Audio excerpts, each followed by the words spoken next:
Next question చూడండి.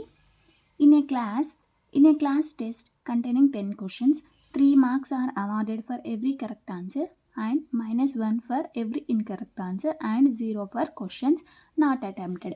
ఏమంటున్నాడంటే ఒక క్లాస్లో టెస్ట్ కంటైన్ చేస్తున్నాడు. అందులో టోటల్ 10 క్వశ్చన్స్ ఉన్నాయి.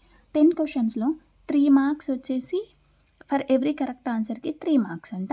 -1 అనేది ఇన్కరెక్ట్ ఆన్సర్, ఏదైతే ఇన్కరెక్ట్ ఆన్సర్ ఉందో దానికి -1, కరెక్ట్ ఆన్సర్స్కి 3 మార్క్స్. ఏవైతే క్వశ్చన్స్ టోటల్గా అటెంప్టే చేయలేదో వాటికి 0 మార్క్స్ అని అంటున్నాడు. ఓకే, అందులో ఫస్ట్ క్వశ్చన్ ఏంటి?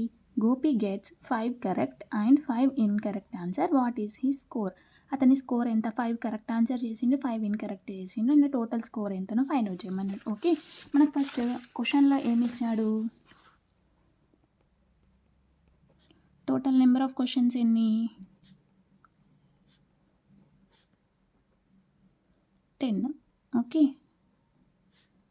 అందులో కరెక్ట్ ఆన్సర్స్కి ఎన్ని మార్క్స్? 3 మార్క్స్ కదా.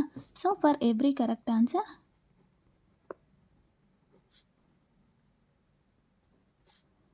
Marks awarded is 3 marks. Okay, 3 marks.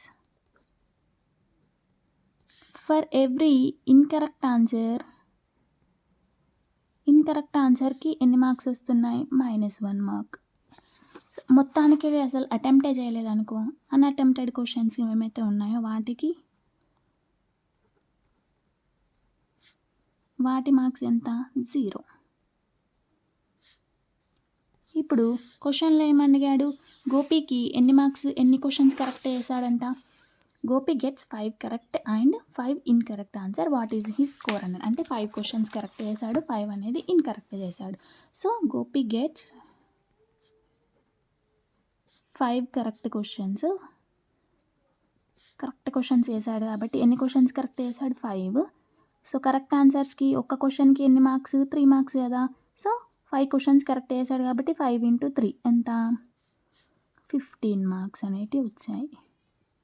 ఎన్ని క్వశ్చన్స్ ఇన్కరెక్ట్ చేశాడు? 5.